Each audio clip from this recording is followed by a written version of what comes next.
championship game, the young stars put the team on their shoulders and made it 2-1 with their first goal, and it was a beauty. I walk straight from my prime, I got it happening now. If I could just figure out, I got it.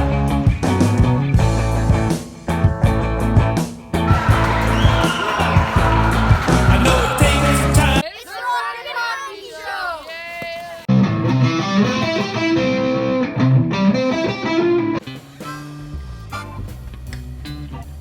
Welcome to the Rockin' Hockey Show, and now your hockey instructor extraordinaire, Dave Maxfield.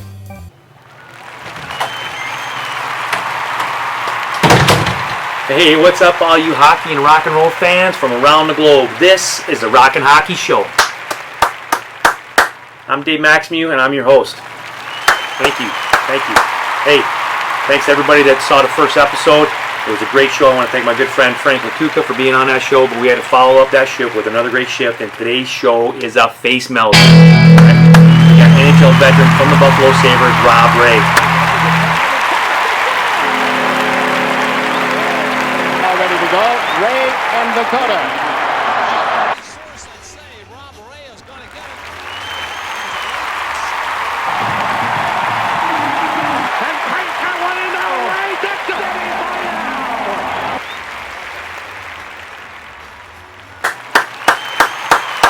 Rob's career was about heart, toughness, and courage, and today's show is all about that. We got a great interview with Rob, as well as a great on-ice segment with Rob and his son Robert Ray, working on puck protection skills. All right, before we go any further, this is a show where the hockey rocks.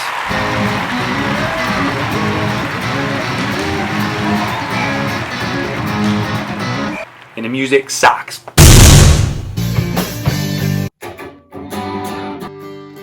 Remember, this show is about hockey, but more importantly, it's youth hockey with a twist. From hockey players, parents, coaches, hey, we got it covered. We're going to interview NHLers, rock stars, celebrities, and yep, even a few average Joes.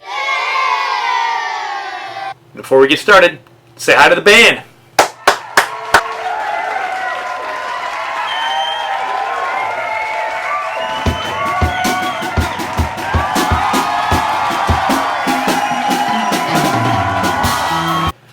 Hey, we're ready to rock. Get your helmets on. Chico, if you're watching, you may want to tape up your ankles. Arj, are you ready? I'm ready, but where's my nameplate? All right. Wild cards in. Let's do the Rockin' Hockey Show.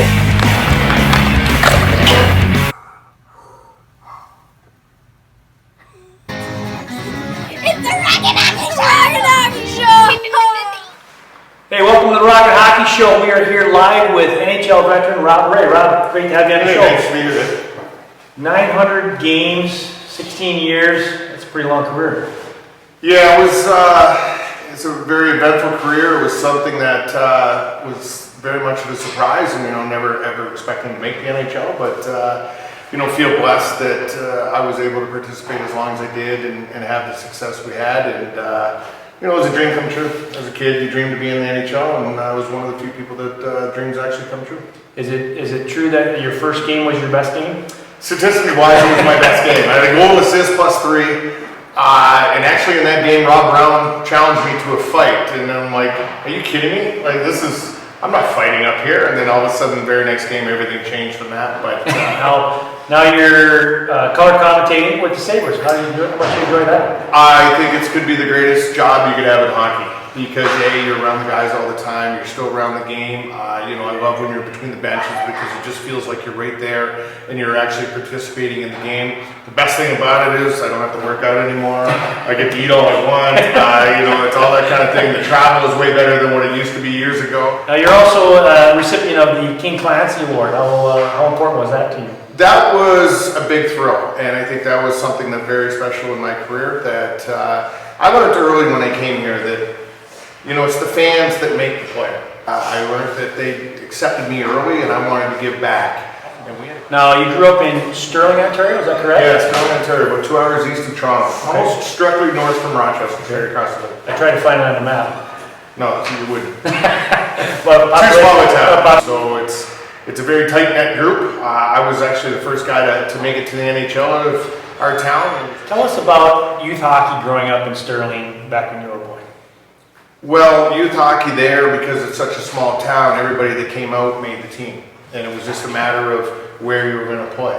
Back then I scored 1 million goals. Once you gravitate up through the ranks, less and less. But it was so much fun, and you still go back and you see guys that you played, against and with.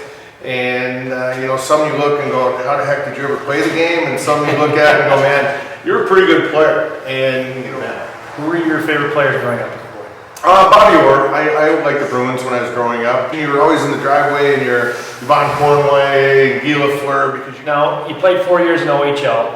At what point of your career, whether it was in youth or in juniors, did you start realizing, hey, I'm pretty good, and I have maybe a chance to do something? And then, did you do anything different once you realized it, or did it never really kind of come to fruition, like, hey, I'm pretty good? I don't think I ever thought that I was good enough. When I left to come down here to come to training camp, it was something that, hey, this is going to be the icing on the cake. This is going to be the end of my career. That's not the way it worked out. 16 more years. Yeah, years later. it was. So today's topic is about courage, heart, and toughness, and your career certainly epitomizes all those things.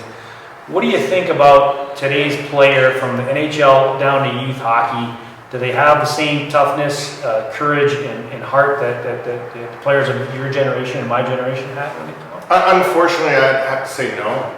I think because the way kids are handled now compared to what we were back then, you never got anything for free back then. We got the boot in the butt to get outside and work around the house or work on the farm or do what had to be done. That doesn't happen quite so much anymore. So I think it's a little different player. But I'm not blaming the player. It's not their fault. It's just the way society is this day and age. And it's a different game. Yeah, it is. It's a totally different game. Back then, we were in shape, but we were in the condition that these kids are in now. And they're just machines now. I'm not saying the hockey's better. Hey, we're going to take a quick commercial break and check out the Rockin' Hockey Glossary. Wesley, get your drum in. Just got it. Now, back to the interview.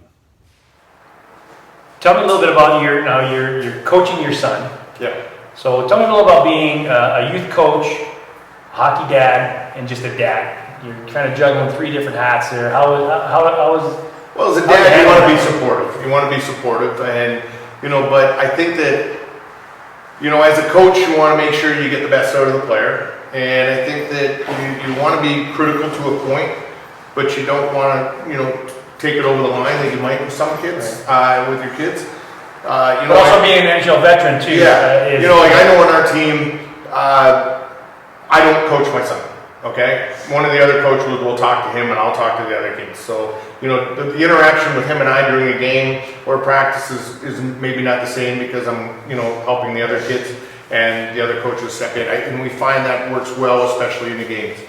I think that sometimes you take that game home with you a little bit. You got to learn that when it's over, it's over. I like getting in the truck and driving home from the rink and ask, how do you think you did? Yeah. How do you think that you played? Do you think that you did everything you could possibly do to win or make a difference in the game? And most of the time they're going to be honest. And if it's going to come out, well, how do you think I did? Well, I thought maybe you could have done this a little better, or maybe next time try this. And it's hard, I think, because so many people out there now that they think they put the kid into a game and play minor hockey and they're all going to make the NHL. Right. And I think that's a huge problem, a huge mistake that parents make, that everybody thinks their kids are going to make it, and it's not. It's such a very small percentage of kids even get an opportunity to play pro hockey. And I think what they do is they miss the opportunity to grow together with the child and enjoy the years you have of them playing the sport and traveling around and being with the other families and having good times, at tournaments and all this kind of thing,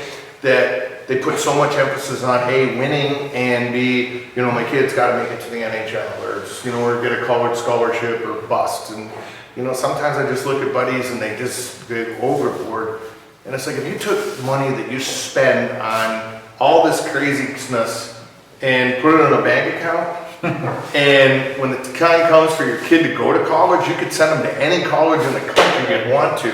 But they just think they go over just to get a scholarship or an opportunity to go play. And I go, is it really worth it? What you put yourself through to get to that point? If it's going to happen this day and age, it's going to happen. There's no more diamond in the rough that you're finding some guy in some small town. That doesn't happen anymore. It just doesn't happen because everybody knows everybody out there because of the internet now. So you don't have to go overboard and be to everything across the country and be in every great tournament, spend millions of dollars to try to get your kid into this and taking them here and flying them here. Doesn't happen. You can stay in your own Roch, Buffalo, wherever it may be, and if he's good enough to play and to that next level, somebody's going to see him and they're going to find him. And enjoy the game. Yes. Enjoy the game while you're doing it. And put less stress on your family as well. I know families out there that financially put themselves in a bad spot just trying to get to that point. And it's crazy. How do you teach or instill that courage and toughness and heart that we talked about that you played with? How do a young coach or a young parent, how do they get their children or their team to play with that heart and courage? Well, I think that the big part is getting the kids to make sure that they're willing to do whatever it takes for the guy sitting across from them, the guy sitting beside them. You don't want to let that player down. You want to make sure that you do what you're capable of doing and chipping in. My father always said, hey, never walk away from something and say, man, I could have done more. When you walk away from whether it's school, whether it's hockey, whatever it may be, and go, man, if I had just worked a little harder, it might have been a little bit of a difference. And, I think if you take that attitude and say, I don't want to be that guy, or I don't want to have to say that or think that way after a game, and I'm going to do exactly what I can do to, good or bad, to push myself, to help out, I think it's a good way to live. What advice do you have for young players out there? If you had to give them one pointer on young players or a young coach or anything, one pointer to improve their game? Skate. I think the game now is so fast, you got to be able to skate. If you can skate, you can teach the rest. And I think maybe not enough people put enough emphasis on the skating side of it, and they, overlook it a little bit because they want to be learning to take trick shots and all this kind of stuff. Hey, you know what? That stuff will come. If you can skate, they can teach you the rest, and it's just going to come along with the confidence and being able to skate. I just think that I think so much time is wasted on so many other things other than the most important thing. And you talk to anybody in the NHL now, it's skating. It's not how hard your shot is or how accurate it is. It's if you can skate. One last thing. Can you share a funny story with us? That something funny, could be youth hockey, could be NHL. I can just remember let me think back. We were playing in Peterborough one night in the OHL and sitting on the bench, and then all of a sudden, your line got called, and you grabbed the stick and jumped over the boards, and away you went. You didn't get out there and you started playing and realized that I'm a left shot, I'm out there with a right-handed stick. And I'm like, how the heck did this happen? And you're kind of like, kind of embarrassed, and you're thinking everybody else in the building knows that you've got the wrong-handed stick out there. You just drop it and pretend it was broken, skate by the bench, and you grab the new one that they're handing to you and keep going. Just, little things like that. Rob Ray, thank you so much for coming on the Rock and Hockey Show. No problem, enjoyed it. It's a good time.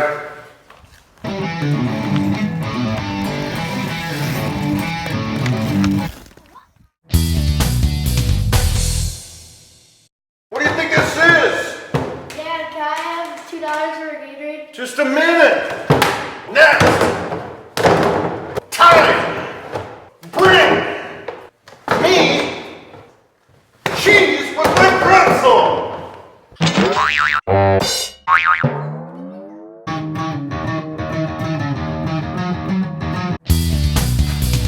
Whoa, Coke cans. No wonder you punch so hard. All right, hey, welcome to the Rock and Hockey Show. We are here live with NHL veteran Rob Ray. Great to have him on the show. We have his son Robert right here, and my son's Miles, who's 8, Wesley, who's 10, Robert's 10, Mason's 13, and Kelly's 14. So we're going to work on today, which is the topic of our show, is courage, heart, and toughness. So today's drills are going to be about having the courage to skate with the puck, having the heart and the toughness to protect it. So puck protection drills today with Rob Ray. Okay, so the first drill we're going to do about puck protection is going to be about learning how to use your stick. It's a great tool for learning not only to protect the puck, but to protect your space around the puck.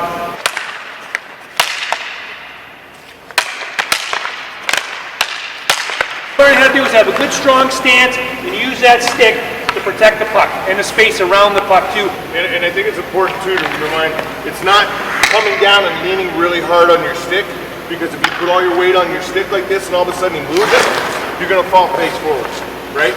You gotta have your legs there, you're holding your stick down, but your weight is on your feet. So if you do get a push away, you're not gonna fall. Go.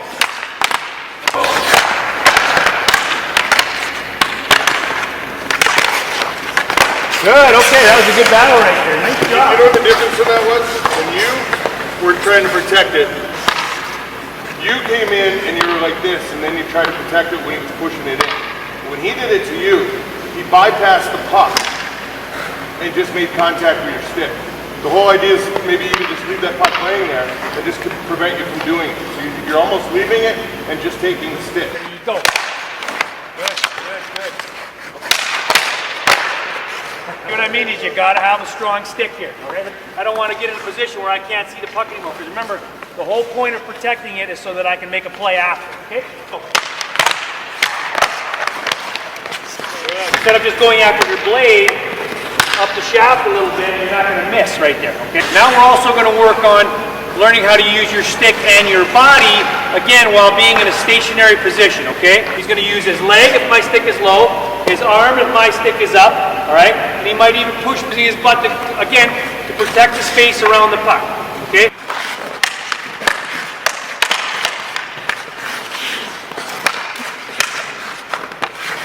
We're always better with two hands than one, so if I can use two hands to protect here this way, it's better than using one.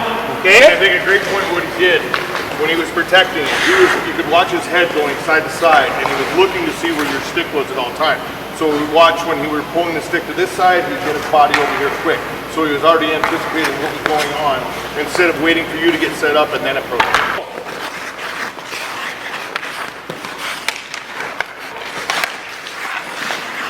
Push back, Gus. Push back, Miles. Push back. Push back. Oh, okay. Push him, push him.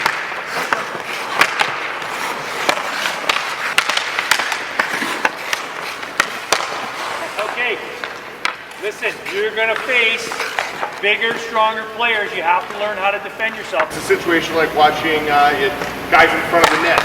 They're getting there on the power play, they're looking for the redirection. Sam Reinhart, guys like Dave Anderchuk in the past, they're so good at standing there, they're hard to move. It's not even big or little, it's just a matter of who's got the better weapon. Okay, so this next level of puck protection, I call it circling the wagons or holding down a fort. You can actually move now around the puck, and you're protecting the puck as well as the space around the puck, okay?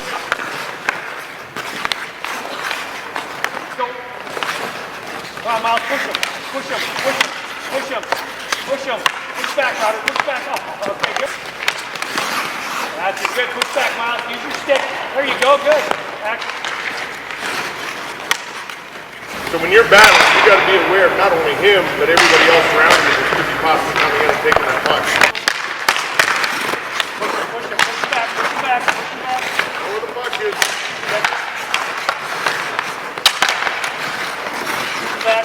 Okay, so these are drills. These are drills we use when we can't skate away from somebody. Right? When we're stuck in one position right now, and we're not able to skate, this is what we use to protect the puck, because it's not okay to just give it up or lose it. Obviously, we don't have a passing option, so when we can't get away, this is what we do to protect the puck. Okay?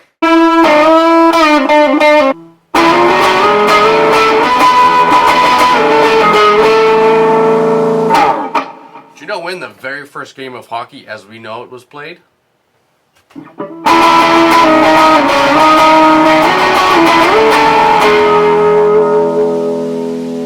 If you said March 3rd in 1875, you would be correct. The game was played as the rules laid out by James Creighton. There were 9 guys on each team. 9. That's a lot of hockey players.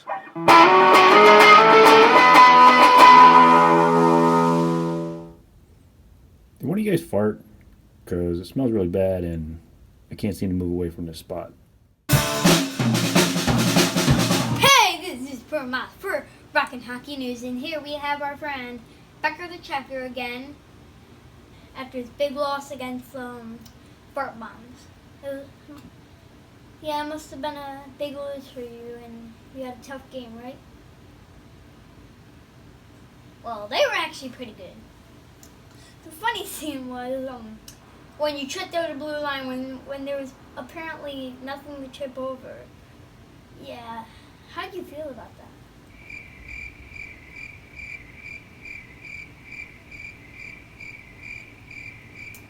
Yeah, that must be really sad, but some people don't believe in ghosts and some do.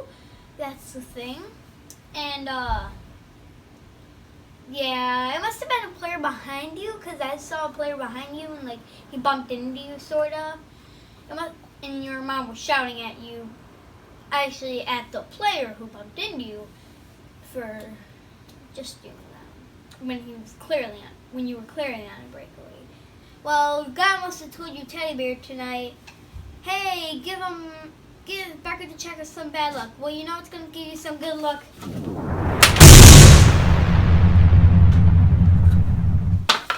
That's all, folks. Great job today. Yeah, it was a lot of fun. Tough. We accomplished a lot. It was good. All right, let's get out of here. Hey, Razor, where you going? I'm going off the ice. You want to go? You want to bring some friends? Because definitely you're not going to be enough. This is what you're bringing? These guys?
Good fight, man.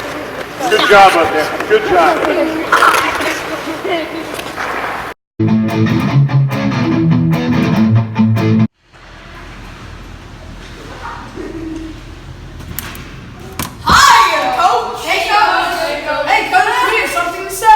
All right, let's hear it. I'd like to say, I like to play. I like to do it every single day. I like to hear all the cheer. I like to feel victory near. I like to score more and more. I like to see My teammates soar. I like my team. We're tough and mean. We play it hard for the dream. We are the Blake Pee Wee team. That's no. No wonder you punch so hard. I can't hear you. No wonder you punch so hard.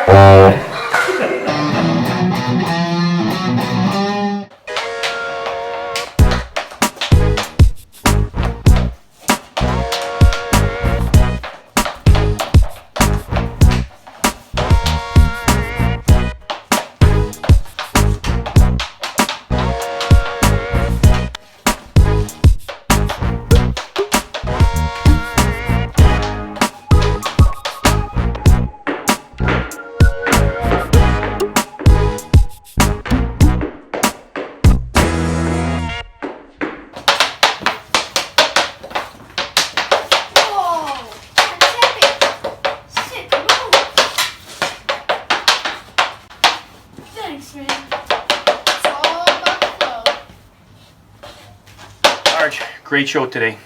Yeah, I thought everything was really good. We had a great interview with Rob Ray. How'd you think that went? Great interview. What a great guy. Funny guy too. Got some. I hope you enjoyed the skits. But you know his career, like I said earlier, about heart and courage, and he talks about that in his interview. Did some great stuff with his son and some great puck protection skills as well. Great. And I hear we have a very special guest next week. Next show, very exciting. Brianne McLaughlin from the women's U.S. Olympic team, goaltender. Great stuff coming up with that too. Great. We got to remind the audience that we want to see highlight clips, whether they are goals or hits or some sweet sauce passes, and you guys could just email those to us. As well as the locker room beatbox. Perfect. If your team has a locker room beatbox, send it in. Yeah, so if there's anything you guys, questions, anything at all, just shoot them on forward to us to our email, which should be right about here on the screen. So thanks, guys. We'll see you next show.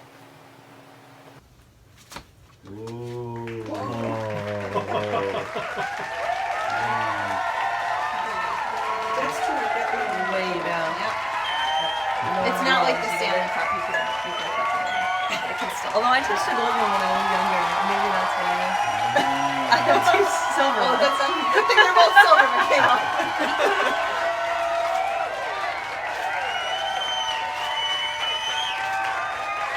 out.